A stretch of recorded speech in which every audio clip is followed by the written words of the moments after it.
જય કુખાન મેડીમાં ગોગા મહારાજને માર્યા પછી કેવું દુઃખ પડ્યું તે વાત ઉપર માતાજીએ શું કીધું આપણે આગળ વિડીયોમાં જોશું. જય કુખાન મેડીમાં. એ મારા પપ્પાએ મારી હતી 5 રવિવાર પહેલા મારી વાઈફના જે જીવ બચાવ્યો હતો એના માટે.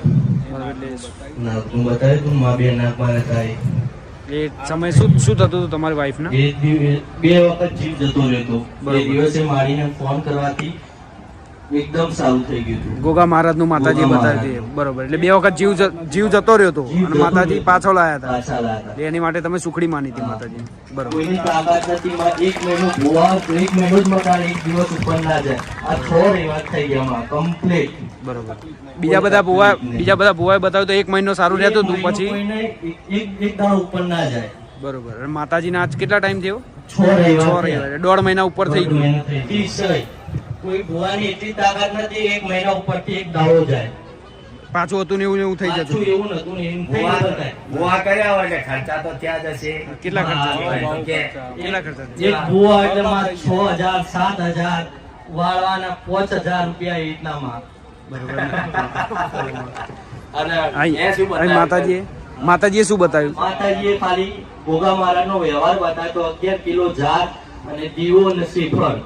બરોબર. બીજું કોઈ નહીં? બીજું કશું જ નહીં. એટલામાં જ સારું થઈ ગયું. એ 50 રૂપિયાની સુખડી આમાં આ જીવ બચાવી લીધો.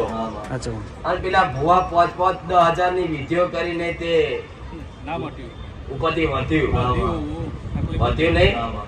આ તો ભલે કરવાનો માળી. કોનો દીવો? મહારાજનો. ગોગા મહારાજ. ગોગા મહારાજ 2 દીવા કર્યા અત્યારે. કેટલા સમય સુધી ચાલુ જ છે? 1.5 મહિના. ગોગા મહારાજ નો દીવો 20 વર્ષ સુધી કરવાનો. આ તું પૂછ્યું ને એટલે 2 વર્ષના 20 વર્ષ થઈ ગયા.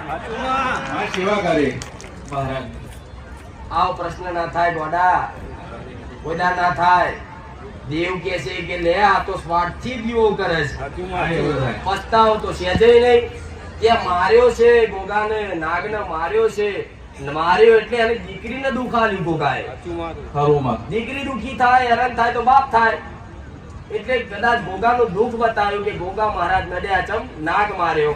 હવે દીવો કરીને એને રાજી કરજે એવો ઉપાય કીધો મેં. તો કે કેટલા ટાઈમ કરવાનો? ગોગા મહારાજ રિહાઈ ગયા. રિહાઈ નહીં. હાર ભલે જાઓ. જેટલો સમય રાજી ના થાય ને એટલો સમય કરવું જ પડે. એનો ફિક્સ ટાઈમ ના હોય. હું તો એવું કહું છું કે હૃદયનો પસ્તાવો એવો હોય, રોઈ રોઈને કદાચ આહુડા પડતા હોય ને પસ્તાવાના, તો ગોગો મહારાજ બીજે તાળો માફ કરી દે. જો મહારાજ જો એના કોઠે ધૂણે જો હિસાબ લેવા જો. આ દેવ કહેવાય. ભલે રામ આશીર્વાદ. મારા પપ્પા રમણભાઈ છે, એમનું 27 તારીખે પેરેલાઇઝ નો અટેક આવ્યો હતો. કઈ 27 તારીખ? 28 તારીખ ગયા ફ્રાઈડે શુક્રવારે. તો ડોક્ટરે એવું કીધું હતું કે કોમામાં જતા રહેશે. પછી અમારા ત્યાં એક બેન છે, એમણે કીધું કે બારાજીના જે માતાજી છે એમની તમે બાધા રાખો. નારિયેળ શ્રીફળ. હા, માનતા. તો અમે નારિયેળ સુંદરી અગરબત્તી માનતા રાખી તો એમને સારું થઈ ગયું. મંગળવાર રજા આપી દીધી એમને. બરોબર. એટલે અચાનક જ પેરાલિસિસ અને કઈ ગયું. ડોક્ટર એમ કહેતા હતા કે કોમામાં જતા રહેશે. બરોબર. એટલે બચવાની શક્યતા ઓછી. બરોબર. એટલે તમે માતાજીની માનતા કોના કહેવાથી રાખી? અમારે પાડોશી બેન જે આવે એમને. બરોબર. એ માનતા રાખી એ પછી કેટલા ટાઈમમાં એમને સારું થઈ ગયું? એમને 2-3 દિવસમાં સરખું થઈ ગયું. બરોબર. ખાલી હાથમાં થોડું પ્રોબ્લેમ છે, ખાલી હાથ નથી કામ કરતો એમને. બાકી બધું કમ્પ્લીટ થઈ ગયું, કોઈ ઓપરેશન કરાયા વગર? ઓપરેશન કર્યા વગર. બરોબર. ખાલી એક માનતા રાખવા. અને અમે 9 રવિવારથી આવીએ છીએ, પણ બીજા 3જા રવિવારે તો તરત જ મારી મારા જોડે સપનામાં આવી ગયા.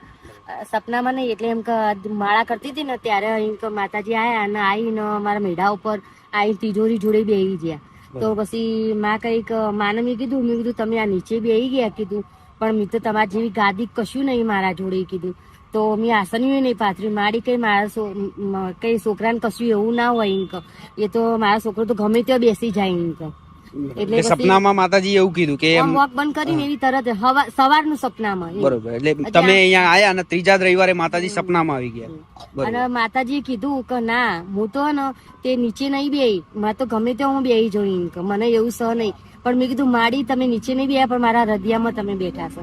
અને એના પપ્પાને સપનું આવ્યું તે એમ કે સુવિધા થઈ જઈ એમ કે માતાજીની એમ કે માતાજીનું મંદિર થઈ ગયું ને ત્યાં મંદિર બધી સુવિધા હતી. મંદિરે થયું, દુકાનો થઈને, વસ્તી રહેવા માટેની વ્યવસ્થા ને બધું કમ્પ્લીટ થયું એમ કે. અને પંચમુખી ગોગ મહારાજ છે અહીંયા આગળ. માતાજીના સાનિધ્યમાં આયા પછી તમારે કેટલો બદલાવ આવ્યો પહેલા કરતા જીવનમાં એ કહો. પેલા તો અમારે એટલી તકલીફ નહોતી, આમ એકબીજાને બોલવું ગમનો, ઘરમાં લડાઈ ઝઘડા ને બહુ જ આમ માથાકૂટ કોઈનો એકબીજાને ગમનો, એક ઓમ જાય ને એક ઓમ જાય ને ઓમ જાય. ઓય આ શેડી થોડું અમને આમ વ્યવસ્થિત લાગવા માંડ્યું, બધાનો મગજમાં એ સારો સ્વભાવ થયો અને બોલવા ચાલવા બધી વાતો વ્યવસ્થિત બધો રહીએ છીએ. બરોબર, એટલે પહેલા કરતા ઘણો બધો ઘરના લોકોમાં સ્વભાવનો ફરક આવ્યો. હા, ઘણો ફેર પડી ગયો. બરોબર. ઓય આયા પછી કેટલા રવિવાર ભર્યા પછી? નવમો રહી. નવમો રવિવાર એટલે કાંઈ પહેલા રવિવારથી પેલા બીજા રવિવારથી જ મારે બધું સારું હોય. બીજા રવિવારથી બધું સારું થઈ મારે ગયું. બરોબર. એટલાય ભૂવા કે નોખ્યા, ફેવરી નોખ્યા અને રૂપિયો કેટલા 2 ઘર થઈ ને એટલો તો રૂપિયો અમે વેફરી નોખ્યો, પણ કોઈ ભૂવાનું ઠેકાણું પડતું બરોબર, એ ખાલી માતાજીના સાનિધ્યમાં આયા તમે. આયા પછી મારે સારું. માં તો ખુખાર મેળ તો સાક્ષાત મારી માં છે. એ તો હાજરા હાજરી છે મારી માં. બરોબર. એટલે હું તો મેલડી છું. રામ રામ. એટલે કુવાસિંહ ઘરમાંથી ની બાના ઘરમાં મેલડી છે એટલે મેલડી ખાય આવી છે અને એનો વિશ્વાસ છે કે મેલડી દુઃખ ભાગશે એનું. રામ રામ. એટલે એ વાતથી સાબિત થાય ને કે માતાજી પ્રત્યે તમે સાચો ભાવ ને શ્રદ્ધા રાખો તો કોઈ પણ વસ્તુ એવી કોઈ કામ એવું નહીં કે જે ના થાય. ના થાય બધું એવું શક્ય બને. વસ્તુ. શક્ય ને શક્ય બરોબર, ના કયા માતાજીના સાનિધ્યની વાત કરો છો? ખુખાર મેલડી માની બારેજા વાળા સોલંકી પેઢીના ખુખાર મેલડી માની. મારો છોકરો નાસ્તિક હતો તો એ આસ્તિક બની ગયો. બરોબર. એ પહેલા રવિવારે આવ્યો ને તો આમ ના હોય ને તેમ ના હોય ને એમ કરતો હતો બરાબર, પણ મારી ની ખાલી ની મનતા રાખવાથી મારા છોકરામાં ઘણો ફેર આવી ગયો, ઘણો બધો આવી ગયો. બરોબર, એટલે પહેલા કરતા ઘણો બદલાવ આવી ગયો. અહીંયા આયા પછી માતાજીના સાનિધ્યમાં આયા વિડીયો પછી પહેલા નતો જોતો, હવે તો વિડીયો જોવા માંડ્યો અને કે છે ના મમ્મી માતાજીના પાર તું આ લઈ જા, આ લઈ જા, આ લઈ જા, એમ બધું કર. મારે લાવવાનું છે, મારી અંદર છે કે જે દાડે મારી માં મને બોલાવશે ને એના દાડે મારે જે લઈને આપવાનું છે ને એમ લઈને આવું છું. બરોબર, એટલે નાસ્તિક માંથી આસ્તિક બનાવ્યા હવે માતાજી. નાસ્તિક માંથી આસ્તિક બરોબર, અત્યારે મનતા થઈ ગયા દેવી દેવતા.